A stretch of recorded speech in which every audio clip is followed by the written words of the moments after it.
So Susan, tell me a little bit more about the store. Well, how did you guys get started? What's the story here? Well, we have a great story.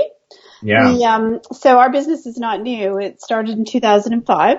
So we're from nice. Dallas, and we actually started selling wholesale, and the Nice. business grew quite quickly.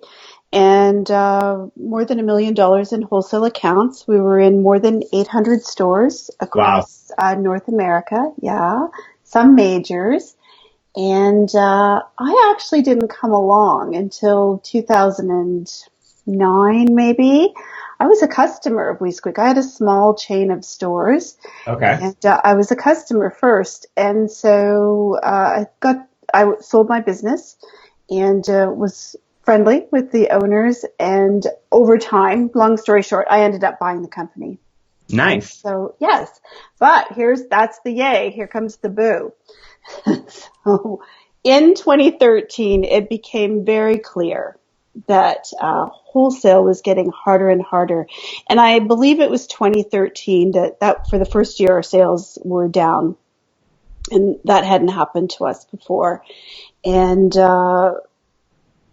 it's just the retailers didn't have money.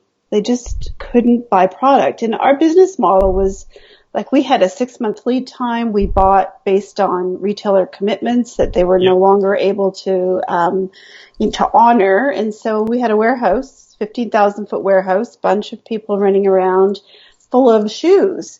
And so we made the very tough decision. It was a long day, lots of wine bottles in the recycling bin day. And we made the decision that we were going to go forward and just work hard on this little website that we had. And it was we had just moved to Shopify. Before that, we had Amoeba site. Yep. And we just moved to Shopify. We had a very old list of 3,000 people. We had, no, 1,200 people. We had 3,000 Facebook fans. Yep. And so I hired a young helper. And we went ahead and started going after the direct-to-consumer business. 6 months later, we closed our warehouse, moved to 3PL, still in Dallas, and the rest is history. And the defining moment for me was, I still remember, and I've told this story a couple of times, is my mom, who's in her 70s, came into my house this Christmas of 2013, and she stood there and said, I just did all my Christmas shopping online. And all I could think of is, oh, I'm in so much trouble. If she can figure out how to shop online, I got a big problem here. And that was kind of like, ooh, I don't want this to go the other way. And so it was a tough go, but, I had a big background in direct marketing, direct mail. And so we just figured it out. And so we are not back to our sales volume that we had when we dealt with the majors of the world. But we are right from the get-go. We were more profitable, and our sales are growing every year. That's Yeah. amazing. And Here's the yeah, quick and dirty. I still see that 10 or so percent is coming from wholesale and like Right. 5 or so percent is coming from Amazon. So you guys are obviously still diversified, but majority of it is coming from Right. Amazon. So the deal with the wholesale was we said we're no longer going to deal with our, with showrooms across the country. We're going to only deal with retailers who are willing to log in, order, and pay, and we ship them like everybody else. That's amazing. Yeah. Yeah, it's a great story. And my life is a million times better. That's awesome. Yeah, Yeah. not dealing with like wholesale people like knocking at your door and Right. And all the shoes. I mean, if you had walked through our warehouse then, Bar, it was like rows and rows and rows of shoes piled high and, it was a weight on it was a heavy weight on my shoulders because, it doesn't get more valuable. Anyone who's been in an inventory-based business knows that your inventory doesn't get more valuable as it definitely gets older. Yeah. awesome. That's an amazing story. If I Thanks. could just go ahead because we are a bit after 11 now and just kind of do a little brief intro and then we can get full Sure. on started. Sure can. Awesome. So for the viewers, thanks for joining us. This is our 7th live chat on Shopify Entrepreneurs, and I'm Timothy Danberg, the Digital Marketing Manager of StoreTasker. We do this each week, usually Wednesdays at 1. Obviously, this week we're doing it a little bit early for schedule reasons. And if you didn't already know, StoreTasker is the fastest, easiest way to get in touch with a vetted Shopify expert who can help fix your store.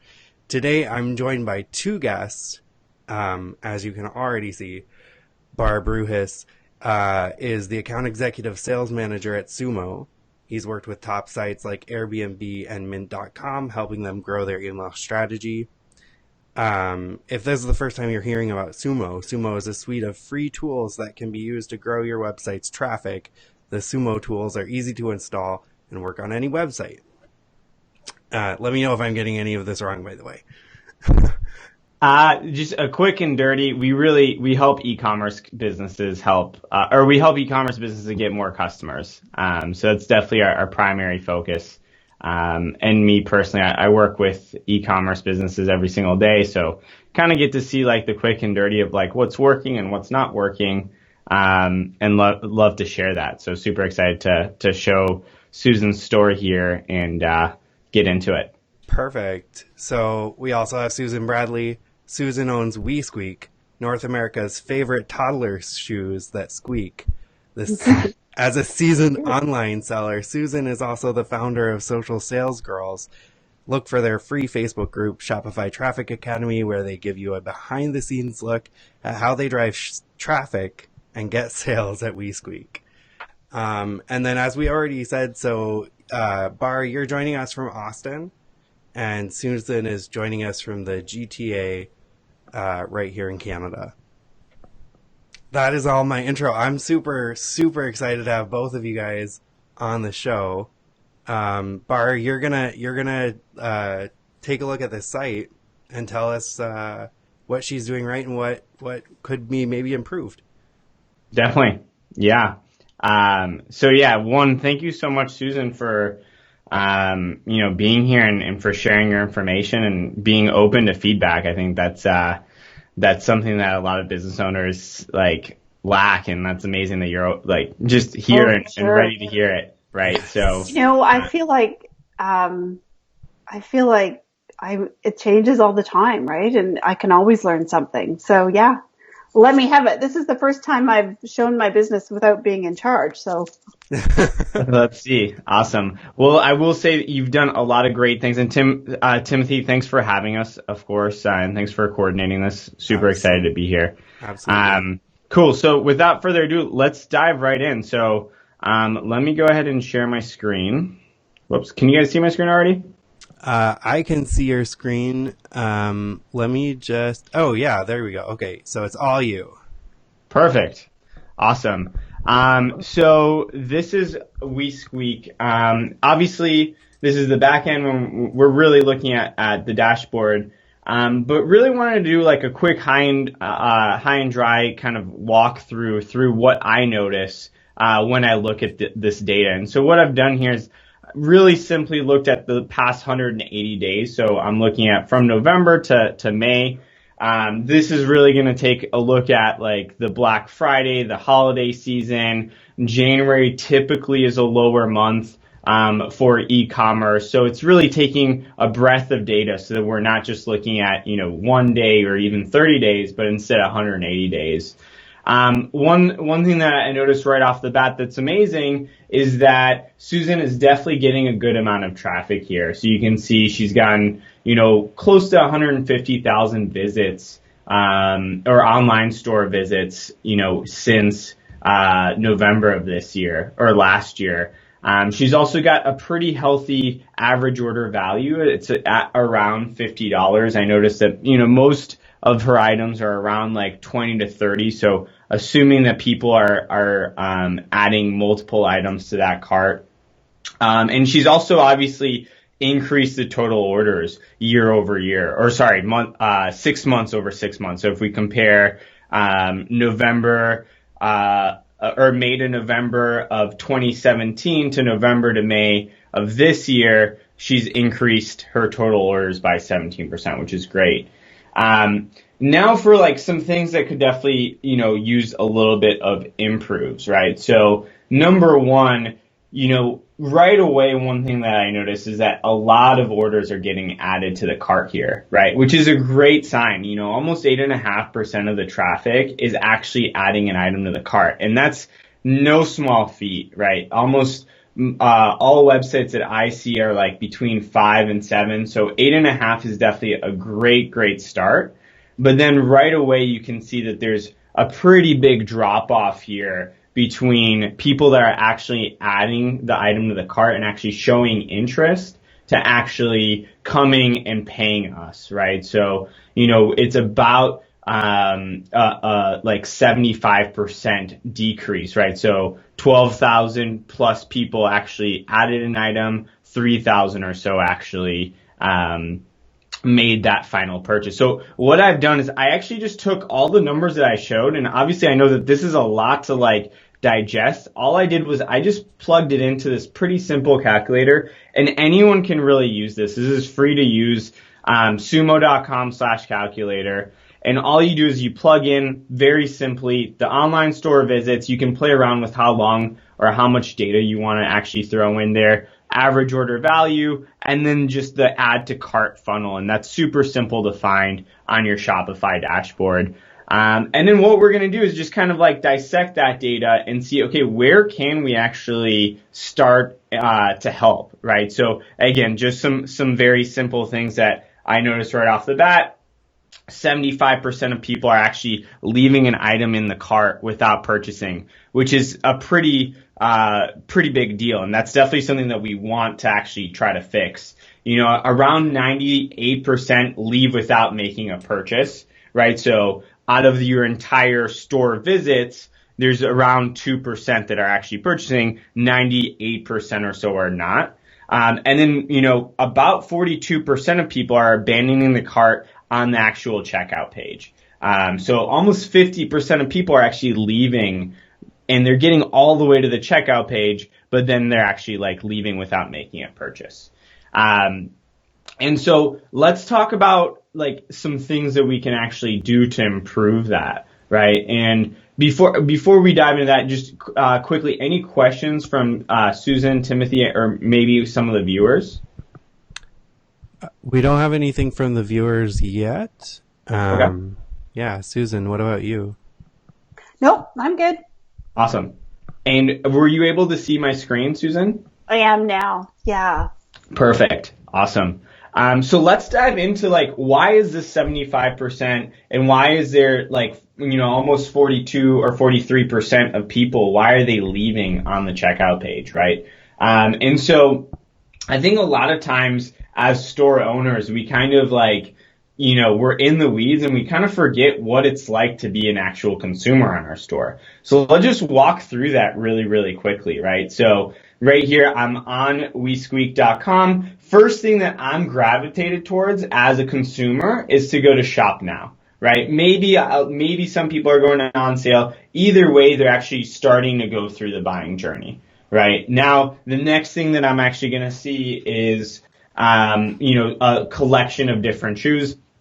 I actually ended up picking the monkey shoe. I'm assuming that's like one of the more popular shoes as well. It is towards the top there. Is that a correct assumption? It is, yeah. It'd be one of our more popular styles. That's so awesome. Cute. And then, right away, I'm going to likely like read through the information. Then I'm going to like actually pick the size for my kid. And then I'm going to add the item to the cart. I'm hoping that the parent's actually the one that's buying and not the kid. That would be kind of a surprise. And so, once I've added the item to the cart, you can actually see that there's an item in my cart. And then I know that you guys are also adding this checkout flow here. Now, this is the part of the journey that we want to start to like actually take a look at that customer and start to treat them a little bit differently, right? Now if we go back into the stats, this is the like 8.5% of customers that are showing interest and you've worked really hard to get them there, right? You've done ads, you've likely done emails, you've worked super hard to educate them on this purchase. And this is just a super, super low hanging fruit for us to try to get them to come back and make that purchase, right? If they decide to leave. So if this person leaves here after they've added the item in the cart, currently there's no way for us to like get their information, right? And likely we want to get their email so we can get direct communication with them. The next step would actually be to go into the checkout. I've got the item already in my cart. And we saw here that 42.7% of people are actually leaving here. And this is the closest to the finish line that they're going to get. So if someone leaves here, we definitely want to get some sort of information from them so that we can actually communicate with them and get them to come back, right? Let me ask you this, Susan. I know you mentioned that you guys had 1,200 or so emails when you first started the business. How many emails do you guys have these days? Well, actually, we're pretty good at lead gen. So Okay. we purge regularly. Right now we have around 39,000. Oh, wow. That's awesome. Yeah, we're really good email marketers. A lot of that traffic would come from email. That's great. And I'm assuming, and you guys started the email lead gen, was that in 2013 when you guys went online, or? Yeah, in 2013, we really dug in deep and tried to figure out how we could get people to convert over email. That's great. That's awesome. Let me ask you this, over email, obviously like here, like if we're looking at this process, one of the things that I noticed is that you guys do, and this is typical of a Shopify checkout, is you guys ask for their email here. I'm assuming you guys have some sort of cart abandonment sequence or some sort of cart abandonment strategy in place already. So we do. So we have just two emails, and we actually didn't ever offer a discount until recently, maybe 3 or 4 months ago. And now we offer the same discount we would offer on our pop-up. Okay. And so it converts at 6%. That's awesome. And that 6% of people are giving you their email, or 6% of people are actually making a purchase? Making a purchase. That's great. Awesome. And so that's awesome that you guys do have that 2 email sequence. I won't ask for how much the discount is just because I don't want people to like game your system here. But one thing that I would definitely consider here is that you guys obviously have that email sequence in place, but you still have like a lot of people that are, abandoning the cart. I would definitely encourage you guys to have some sort of cart abandonment pop up, not just on this page here. So obviously like 42% of people are leaving. We want to at least try to collect some of those people's information and likely offer them that discount up front, right? And so right now you guys are waiting to get their email and then you're actually giving them that discount. Let's give them that discount up front.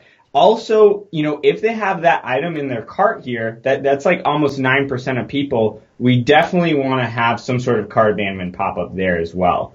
So tell me how that works. Is it like an exit intent? Yeah, exactly. Okay. And so the great thing is that, with Sumo, we can actually integrate with Shopify and we can actually see, okay, this person has an item in their cart. Let's target them with specific pop-up. This person is on the checkout page. Let's target them with maybe even a higher offer. And so the way that works is, I'll just show you quickly here. Sure. These guys here, very similar type of setup. You add an item to the cart. There's the checkout flow. If you've added that item to the cart and now you're leaving, you get this, 25% off offer, right? And obviously they're also using sense of urgency here. I don't assume that you guys would use this high of an offer, at a lower price point. But we can definitely A/B test different offers here, right? We can offer like a 5% off or maybe a free shipping over a certain amount. We can obviously like be flexible with the type of discount that you want. But then, obviously I'm going to, let's just do, whoops. So once I've actually given them the email, I get a unique discount as well. So I've got that pulled up in my email here. And then once this discount gets into my email, I'm actually able to, check out right away. So this discount should actually get automatically applied into my basket, and then I can actually check out and make that final purchase as well. Can I just ask a question? Does it pop up the code right on the site, or do they have to go back to their email to get it? Yeah, great question. So we actually want to give them the code right away. So in this case, they actually do get to see that. And let me actually pull up the back end of their pop-up just so you can see that. But they actually get to see the discount right away. And more importantly, we actually auto-apply that to the checkout so that they don't have to go type in that discount. We try to give as little friction as possible. Okay. So then my next question would be, how do you set the rules around that? Like, how do you avoid, because we would have a high repeat customer rate, or relatively high. How do you avoid people saying, oh, I know if I just go away, I'm going to get a discount? Definitely. Yeah, that's a great question. So we can definitely be very, very targeted here. So for example, I'll actually pull up the exact visibility rules for this specific customer here, Mini Rose. And so number one, we likely won't show it to anyone coming directly from the email list. So we can say, oh, if they came from the email list, let's just not show it to them. Okay. Number two, if they, we only want to show it to them if they leave, if they show intent to leave, right? Otherwise, that person is going to try to stay on the page, or we're going to get in the way of the natural conversion. We never want to actually hurt the sale, right? We only want to get those 42% of the people that are leaving. Right.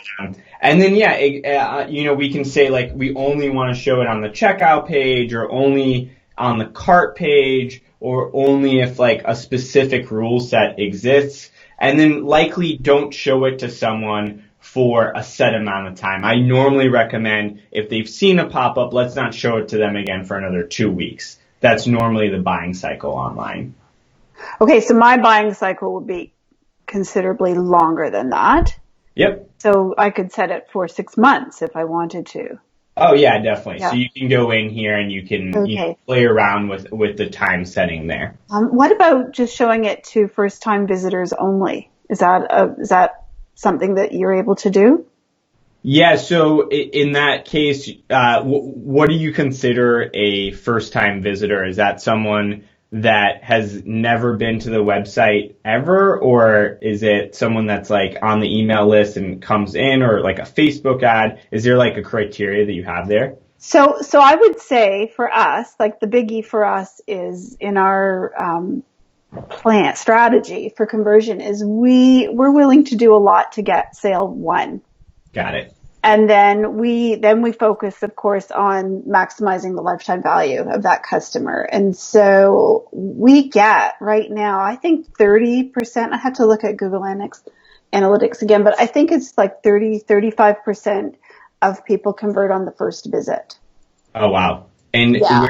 Where are most of those first-time visitors coming from? Is that from a Facebook ad? So either from, actually, I don't spend a ton on Facebook ads. We do $15 a day on retargeting. Got it. But that wouldn't include that. So we would do, I could probably spend $1,200 a month, and it's mostly traffic. I'm just looking for traffic, that first touch point. And so it would come from there, or we use Storia. So we get a fair bit from Google AdWords too. Awesome. And direct, of course, but that's often not new. Definitely. So likely what we would want to do is dig a little bit deeper and see where is that first time visitor coming from, and try to get some continuity there, right? So if it's, it sounds like for you, your two biggest traffic drivers for first time visitors are one, Google ads, and two, some Facebook marketing specifically for traffic, right? Yeah. Actually, it'd be the opposite. Facebook first and then Google AdWords, I think. But yeah, close.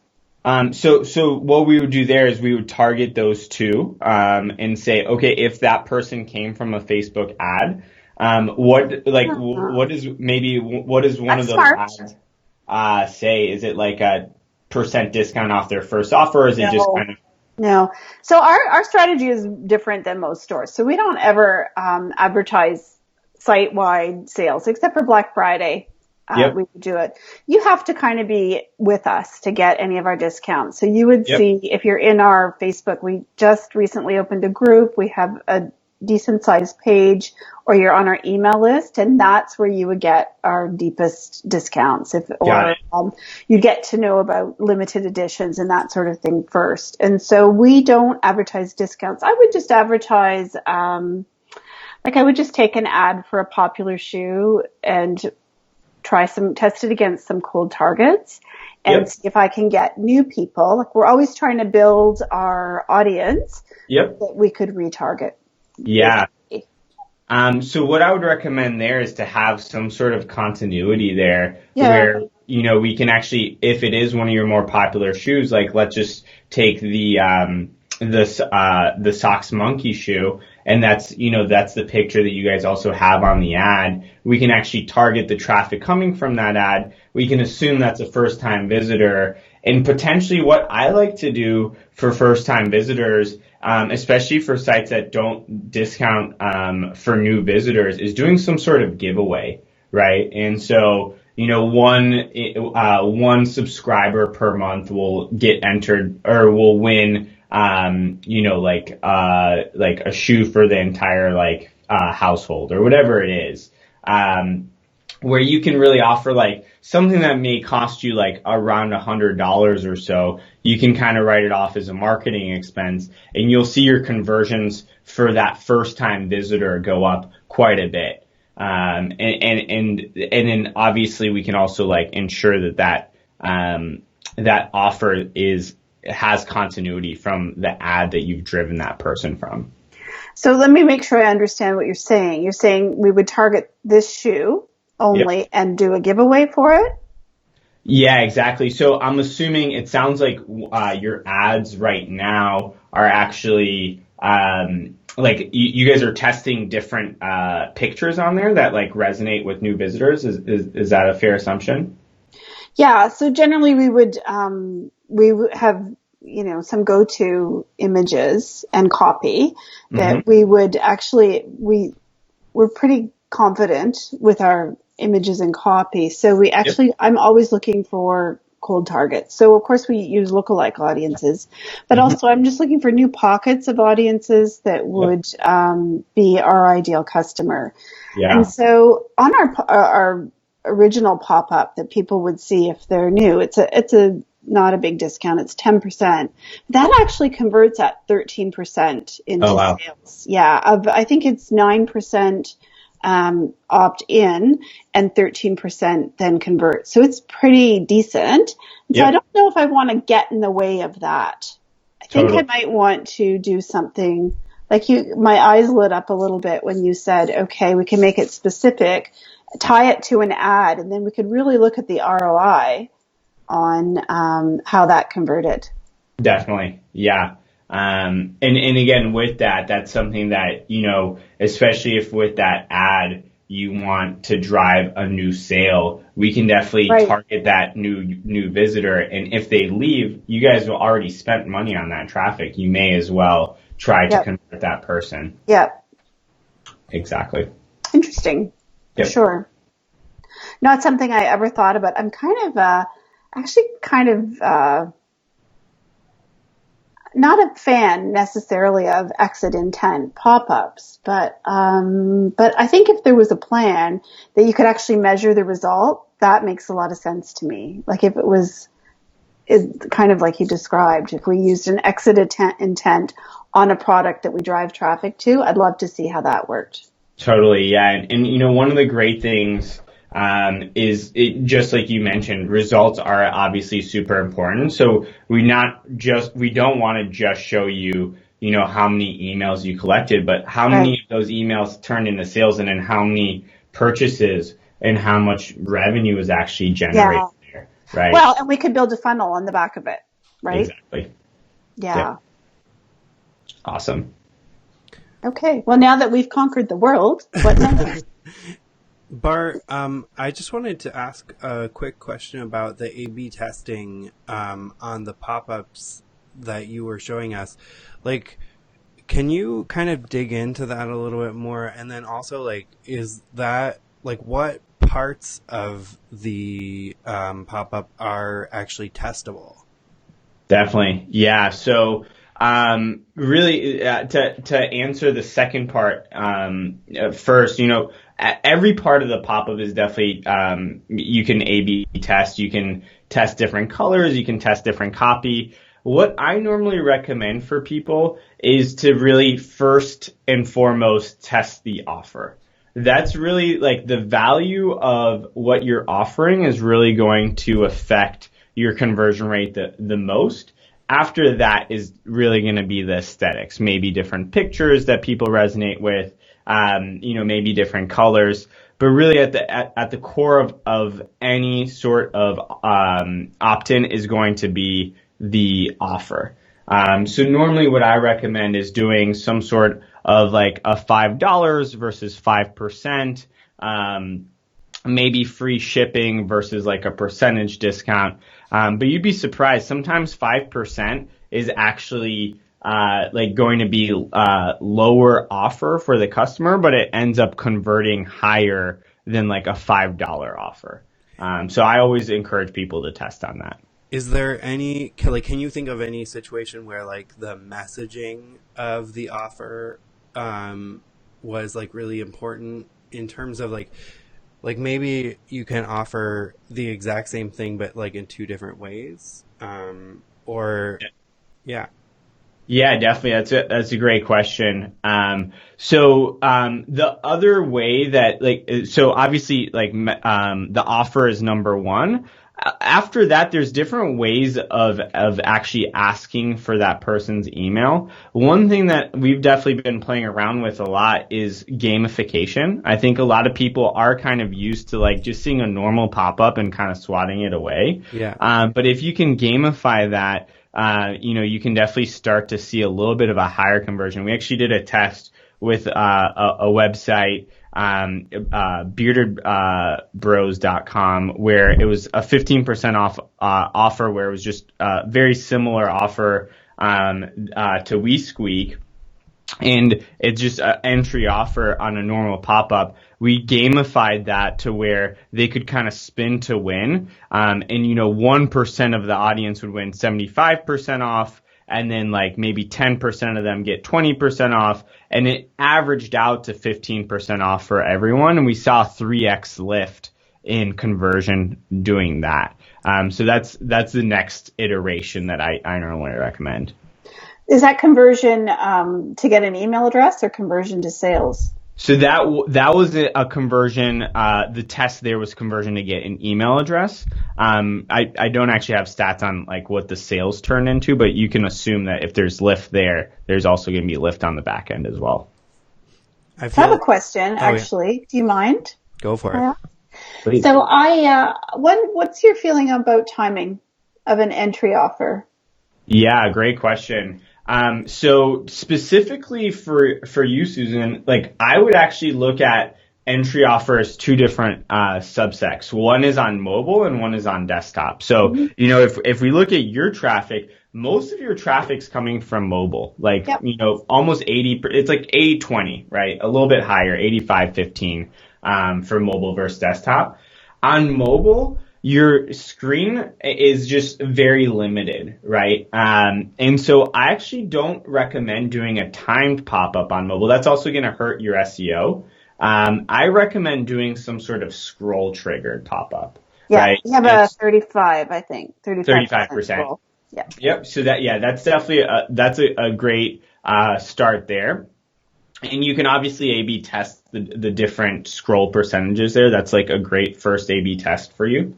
After that, the desktop traffic is going to be like a little bit lower for you. I would look at where that traffic source is coming from and, how warm is that person. But I normally recommend doing about like 10% of on-site visit. So, or on time on site.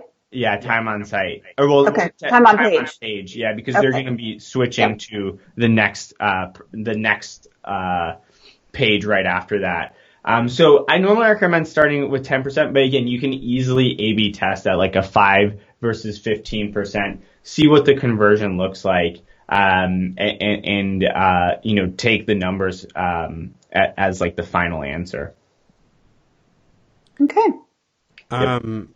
Sorry if I can throw in one more question real quick. Yeah, please. So I've seen a lot of the spin to wins on different sites, and it almost gets old or boring. Are there other ways to gamify a pop-up?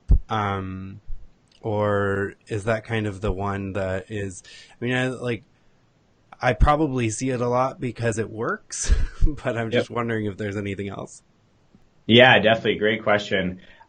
So really, I think the reason that we think pop-ups are annoying, if we take a step back there, is usually the time that we see, like when we see it and the offer that we get, right? And so a lot of the spin to wins that we see out there are going to come up like right away or potentially on exit, like on the first page view.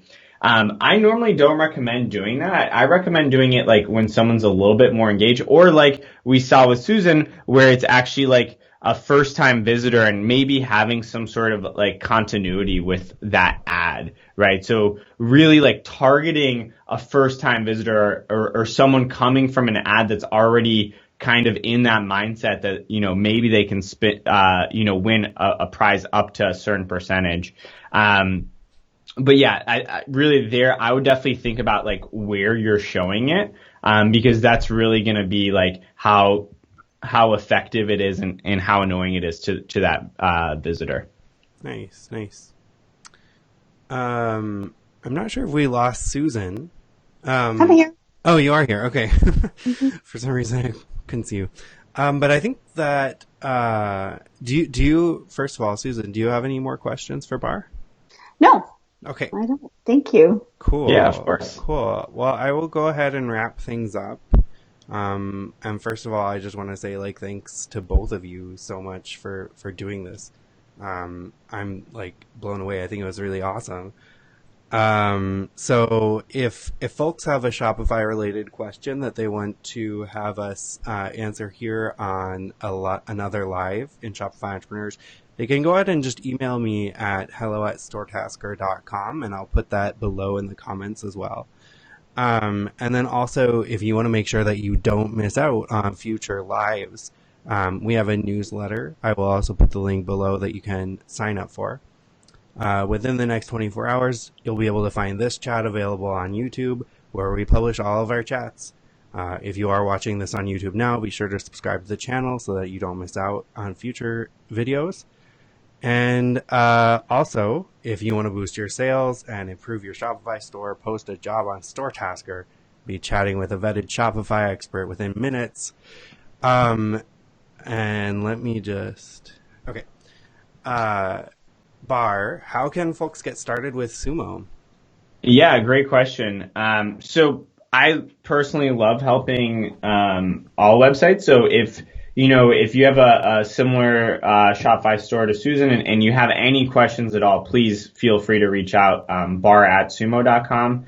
And really, I think the first step is to just kind of like figure out like where can you improve and what are like low hanging fruit. I would recommend that ROI calculator. So sumo.com/calculator. That's a great first resource for people to just go in and figure out, how they can start to work on this. And it is a free Shopify plugin. So, you can find us on the Shopify App Store and get started for free. Awesome. And Susan, obviously folks can go to weeksqueak.com to purchase any shoes that they want to. Sure, they can. And we've already talked about Shopify Traffic Academy, but if folks want to get in touch with you, what's the best way to do that? So it's a group on Facebook, so they could certainly tag me there. And a couple of times a year, we have a free traffic boot camp. we can show them how to do what we do with, I'm pretty open about my business, and I'm happy to help people because it's really a great life if you could make it work. But so many people struggle, and traffic is the first. If you don't have traffic, it really doesn't, right, guys? It's the biggest hurdle. Yeah, that's definitely the first Yeah. hurdle. And you can't, somebody start out spending like hundreds a day. And it's just like, talk about spin the wheel. Yeah, don't do that. Don't do that. Yeah. Learn what works, and then you can, I still don't spend a lot, but learn what works. Yeah. Yeah.